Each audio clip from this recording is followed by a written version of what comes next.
بسم اللہ الرحمن الرحیم۔ السلام علیکم ورحمۃ اللہ وبرکاتہ۔ الحمد للہ وکفی وسلام علی عبادہ الذین اصطفی، اما بعد۔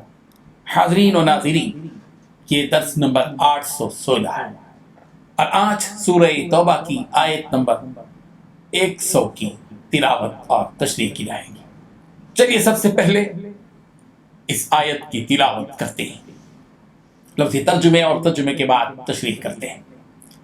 اعوذ باللہ من الشیطان الرجیم، بسم اللہ الرحمن الرحیم۔ والسابقون الاولون من المہاجرین والانصار والذین اتبعوهم بإحسان رضی اللہ عنہم ورضوا عنہ وأعد لهم جنات تجری تحتها الأنهار خالدین فیہا ابدا ذلك الفوز العظیم۔ صدق اللہ العظیم۔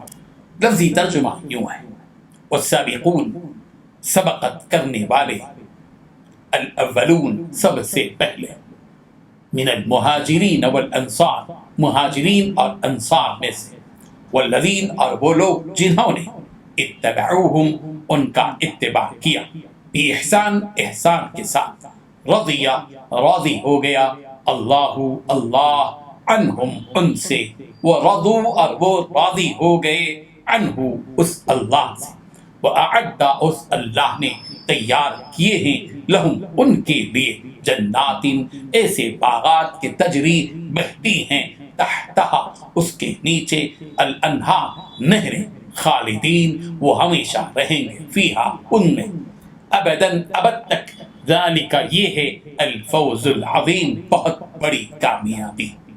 ترجمہ یوں ہے، جن لوگوں نے سبقت کی یعنی سب سے پہلے ایمان لائے، مہاجرین میں سے بھی اور انصار میں سے بھی، اور جنہوں نے نیکوکاری کے ساتھ ان کی پیروی کی، اللہ ان سے خوش ہے اور وہ اللہ سے خوش ہیں، اور اس نے ان کے لیے باغات تیار کیے ہیں جن کے نیچے سے نہریں بہ رہی ہیں، اور وہ ہمیشہ ان میں رہیں گے، یہ بڑی کامیابی ہے۔ اس آیت میں 6 باتیں بتلائی گئی ہیں۔ پہلی بات، جو لوگ سب سے پہلے ایمان لائے، مہاجرین میں سے بھی اور انصار میں سے بھی، اور جنہوں نے نیکوکاری کے ساتھ ان کی پیروی کی، اللہ ان سے خوش ہے۔ نمبر 2، اور وہ سب اللہ تعالیٰ سے خوش ہیں۔ نمبر 3، اور اس نے ان کے لیے باغات تیار کیے ہیں۔ نمبر 4، جن باغات کے نیچے نہریں بہ رہی ہیں۔ نمبر 5، اور وہ ہمیشہ ان میں رہیں گے۔ نمبر 6، کہ یہ بڑی کامیابی ہے۔ بزرگان محترم، گزشتہ آیت میں دیہاتی مسلمانوں کے فضائل اور اوصاف جمیلہ بیان کیے گئے۔ اس آیت میں مسلمانوں میں رتبے اور مقام کے اعتبار سے جو اعلیٰ و عرفہ ہیں، ان کی فضیلت بیان کی جا رہی ہے۔ وہ کون ہیں؟ وہ مقدس ہستیاں وہ ہیں جن کو سب سے پہلے اسلام قبول کرنے کا شرف نصیب ہوا۔ یہ انصار اور مہاجرین کی جماعت تھی۔ ہجرت سے پہلے رسول رحمت صلی اللہ علیہ وسلم کے زمانہ قیام مکہ مکرمہ میں جن صحابہ کرام رضی اللہ عنہم نے اسلام قبول کیا، اور جنہوں نے اللہ اور اس کے رسول اور دین حق کی محبت میں اپنا پیارا وطن چھوڑا، ضرورت پڑنے پر اپنا مال چھوڑ دیا، سخت حالات میں اپنے بیوی اور بچوں کو بھی چھوڑ دیا، دنیا کے مقابلے میں آخرت کو ترجیح دی۔ دوسری طرف انصار کی وہ پاکیزہ جماعت تھی جو رسول رحمت صلی اللہ علیہ وسلم کی مدینہ آمد کی منتظر تھی۔ انہوں نے رسول رحمت صلی اللہ علیہ وسلم کا استقبال کیا اور آپ صلی اللہ علیہ وسلم کو مدینہ منورہ میں ٹھکانہ دیا، دین حق کی سربلندی میں پورا ساتھ دیا۔ اس آیت میں 3 طبقات کا بیان ہوا۔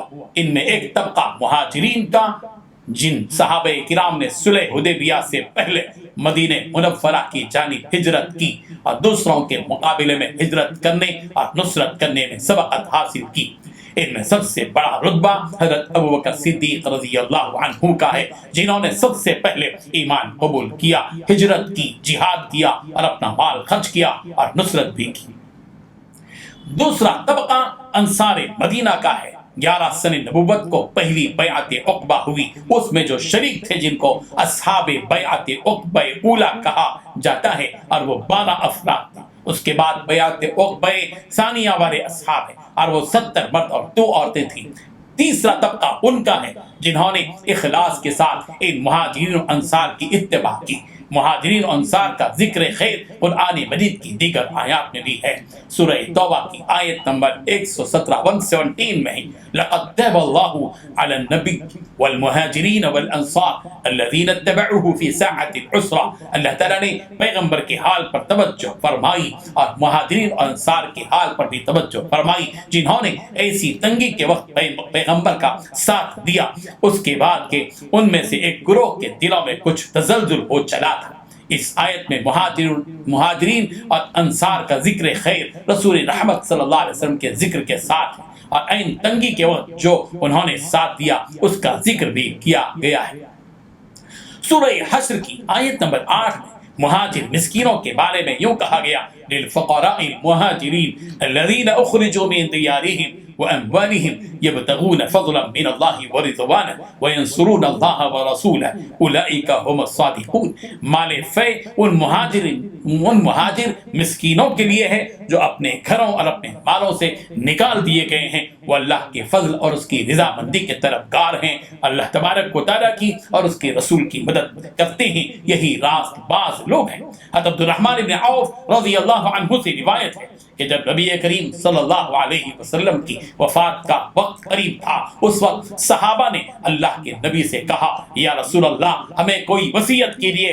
سرکار دو عالم صلی اللہ علیہ وسلم نے ارشاد فرمایا میں تمہیں سب سے پہلے ہجرت میں سبقت کرنے والے مہاجر و انصار اور ان کے بعد آنے والے ان کی اولاد کے ساتھ حسن سلوک کی وصیت کرتا ہوں۔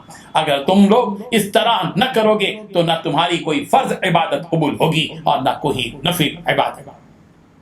ان تمام صحابہ کرام رضی اللہ عنہم کو ان پیارے الفاظ میں سند رضامندی دی گئی کہ رضی اللہ عنہم ورضوا عنہ۔ سب سے پہلے تو ان صحابہ کرام رضی اللہ عنہم سے اللہ راضی ہو گیا، اور معاملہ ایک طرفہ نہیں دو طرفہ بھی ہے، اور یہ صحابہ بھی اللہ سے راضی ہو گئے۔ اللہ تعالیٰ نے یہاں پہلے اپنی رضامندی کی بات کہی، اس لیے کہ بندے کا اللہ سے راضی ہونا اس قدر فضیلت کی بات نہیں جس قدر فضیلت اس میں ہے کہ اللہ تعالیٰ اپنے بندوں سے راضی ہو جائے۔ یہ آفاق اعزاز اللہ تعالیٰ نے ان صحابہ کرام کو عطا فرمایا رضی اللہ عنہم ورضوا عنہ۔ اللہ تعالیٰ ان سے یعنی ان کی اطاعت ان کے اعمال سے راضی ہو گیا، اور صحابہ کرام اللہ تعالیٰ کی ان نعمتوں سے راضی ہو گئے جو اللہ تعالیٰ نے ان کو دنیا میں عطا فرمائی، اور آخرت کی نعمتوں کا وعدہ کیا اور ان نعمتوں کی بشارت دی۔ اور صحابہ کرام رضی اللہ عنہم اپنے رب سے اس لیے بھی راضی و خوش ہیں کہ اللہ تعالیٰ نے ان کو کفر و شرک سے بچایا اور حق و ہدایت کی رہبری اور توفیق عطا فرمائی، اور دین اسلام کی وہ نعمت عطا فرمائی، عزتوں اور بلندیوں سے مالا مال کر دیا۔ پھر اللہ تعالیٰ نے ان کے لیے ایسے باغات کی خوشخبری دی جس کے نیچے مختلف قسم کی نہریں ہوں گی جن میں وہ ہمیشہ رہیں گے، اور اس نعمت کے ملنے کو بڑی کامیابی قرار دیا گیا۔ ذالک الفوز العظیم، کہ یہ بہت بڑی کامیابی ہے۔ اللہ تبارک و تعالیٰ اپنے فضل و کرم سے ہم سب کو بھی وہ جنت عطا فرمائے جس جنت میں نہریں بہتی ہوں گی، اس کی بڑی بڑی نعمتیں وہاں ہوں گی۔ اللہ تعالیٰ اپنا فضل ہم پر فرمائے۔ وآخر دعوانا ان الحمد للہ رب العالمین۔ اللہ